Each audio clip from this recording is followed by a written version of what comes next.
Sandeep, property కొనాలనుకుంటున్నా కానీ ఈ terms చూస్తే ఏమీ అర్థం కావట్లేదు. ఇవి అంత ఇంపార్టెంటా? అవును, వెరీ ఇంపార్టెంట్. చాలా మంది ఈ బేసిక్స్ తెలియకుండా బై చేసి లాస్ అవుతున్నారు.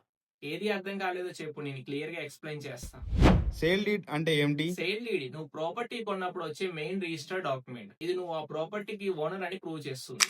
ఈసీ. ఎన్కంబరెన్స్ సర్టిఫికేట్ ఇది ప్రాపర్టీ హిస్టరీ చూపిస్తుంది. ఆ ల్యాండ్ మీద లోన్ ఉందా, కేసెస్ లాంటి ఇష్యూస్ ఉన్నాయని క్లియర్ గా తెలుస్తుంది.